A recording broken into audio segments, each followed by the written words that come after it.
yeah, self-compassion, best thing since sliced bread. Why isn't there more of it? Right? It seems like a good idea, at least I thought so. Why isn't it more prevalent? I'll talk about in Western culture, although it's not just Western culture who suffers. This is a big one, confusion with self-pity, And it is annoying to be around people who are lost in self-pity, isn't it? We give the gesture of self-pity. It's also really dramatic, overly dramatic, right? So why isn't self-compassion self-pity? Well, first of all, this common humanity element is absolutely key. I mean, if it was just self-kindness, you might say, what's the difference? Self-compassion isn't poor me.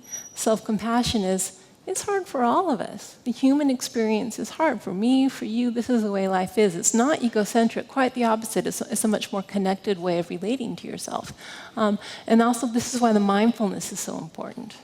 When we're mindful of our suffering, we see it as it is. We don't ignore it, but we also don't over-exaggerate it. This is a big one that comes up. And part of this is the problem with language. People say, but don't we need self-criticism? Don't we need some constructive, healthy criticism? Yeah, absolutely. I'm not talking about healthy, constructive, kind, supportive, encouraging criticism. I'm talking about harsh, nasty, belittling, you're worthless, you're no good type of criticism, And that language sounds extreme, but it's really not. If you actually write down, especially on a bad day, some of the things you say to yourself, it can be really shocking how nasty it is. Right? So that's a type of criticism I'm talking about that you might say negative global self-evaluations. I am bad. I am no good. Okay? So what self-compassion does is it doesn't evaluate and judge the worth of yourself as a person, but it does see wisely. It discriminates. Self-indulgence, right? A lot of people think, well, if I'm compassionate to myself, I'm just going to skip work and just eat tubs of ice cream all day, and I'm just going to self-compassion doesn't mean you're going to do whatever you want. You aren't going to give pleasure for yourself only, because in the long run that harms you. Okay. So think of a very compassionate mother. Is she going to, for a child that she absolutely loves and has compassion for, is she going to say, yeah, don't go to school today, just blow it off, yeah, eat whatever you want, tubs of ice cream, that's fine. Of course not. A compassionate mother says, go to bed on time, eat your vegetables, do your homework, right? Because that's what compassion wants, health and well-being for ourselves. Compassion means we don't want to suffer, which means if we give ourselves pleasure in the short term feels good but harms us in the long run, then it's a problem. This is also a big one. Confusion with making excuses. I'm only human, right? Just blowing things off, okay? And again, you could blow things off and say it's self-compassion, but is it really? Because if you really have self-compassion, remember, you are more able to see yourself clearly. It is safer to see yourself clearly, and therefore it's a lot easier for you to take responsibility, because it's okay to have messed up, to have made a mistake. So research shows you're more likely to take responsibility for mistakes because, again, it's not so psychologically damning to do so. And a lot of people are afraid of compassion, well, for various reasons, but one of them is they really think they need their self-criticism to motivate themselves and keep themselves in line. It's a really entrenched belief, and I think our culture kind of supports that idea. We need to be hard on ourselves. We need to crack the whip. Think of all the, the images we have for motivating ourselves. Often they're very harsh. Okay. First of all, I have to say, if anyone does take this approach, I'd just like to ask the question, how's it working for you? So there's that level, right? Does self-criticism really help or not? Again, when we go to the research, the answer is pretty much it doesn't really help very much. It kind of helps, but in a way that's not that effective. So what happens when we're motivating ourselves with self-criticism? It's the carrot and stick approach, right? The carrot is, I want to feel good about myself. The stick is, I don't want to feel bad about myself, right? So that's how we're moving ourselves along. It's really a fear-based type of motivation. I am not okay if I fail, therefore I must try harder and succeed so I will be okay. So then the other way to motivate yourself is with self-compassion, not self-criticism. So self-compassion, there is motivation inherent in self-compassion, but it's all about wanting health and well-being for yourself and encouraging and supporting yourself to be healthy, as opposed to saying you are not worthwhile if you fail. Okay, so, and I've got this picture of a father and his son, because I really think it's a lot easier to understand these concepts when we think about friends or parents and children, and then apply them to ourselves. So we've got two scenarios, right? One is a boy comes home from high school with a failing math grade. Okay, and the kid wants to go to college. This is a problem. So the old way, actually, back when they used to have the saying, spare the rod, spoil the child, would be to harshly punish the kid, or even if it's not done with corporal punishment, a father could say, you loser, I'm disgusted with you. I'm ashamed. You are just, you really blew it. What a screw up. It kind of cringes, doesn't it? But and sadly, I'm sure some of us in this room had that experience growing up. Okay, what's that going to do? Is that really going to motivate the kid? I mean, it may make the kid, behave, but what happens when you criticize like that, when we self-criticize especially, is first of all, we almost inevitably get depressed. Very painful. Depression is not exactly the most conducive mood to motivation. That's one of the things about depression, is you don't feel motivated, right? The other thing it does is it makes us lose faith in ourselves.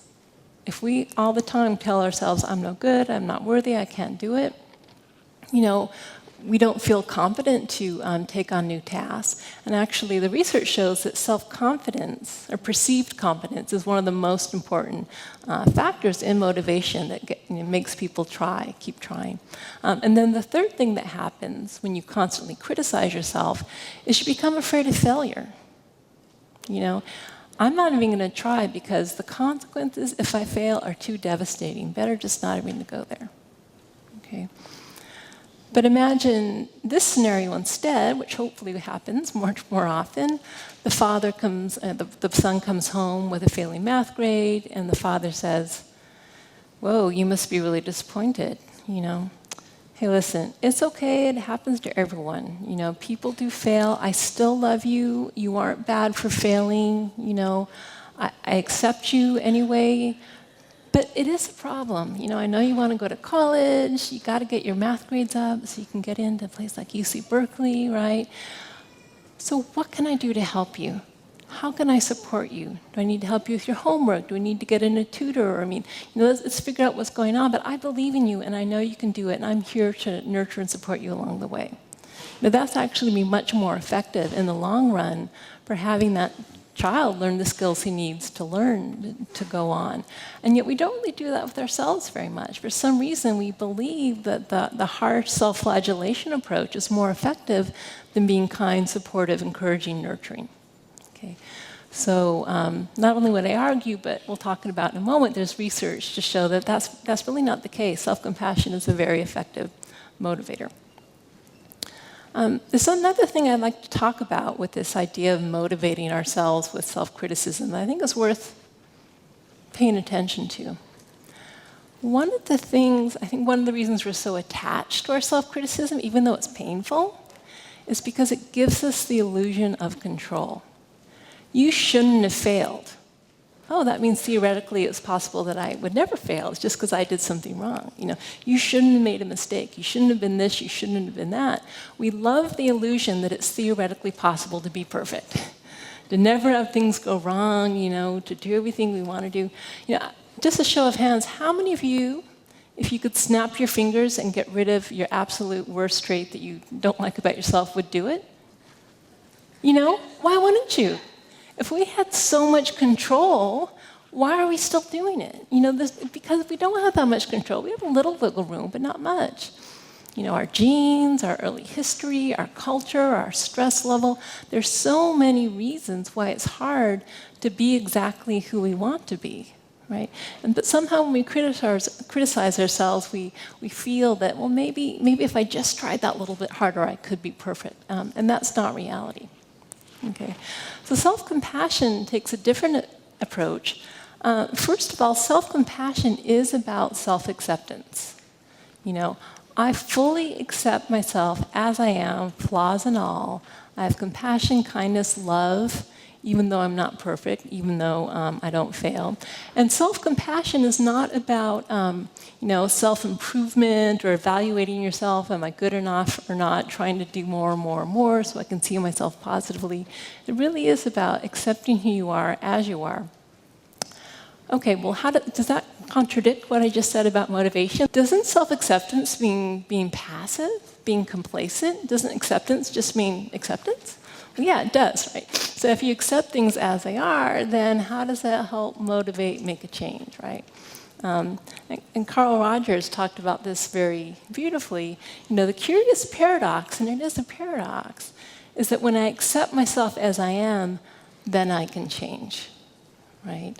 And if you think of what's happening there, when we accept ourselves fully and we embrace who we are, flaws and all, then it actually does allow us to see ourselves clearly, because it's safe to see ourselves clearly, and because we care about ourselves and don't want to suffer, we're going to try as much as possible to make changes that are, make us healthier and happier. But we also know that if we don't succeed, it's still okay. Right, so there's not this pressure of you are a bad person unless you change. Yeah, it'd be great if you could change, you'd be happier, but I accept you regardless.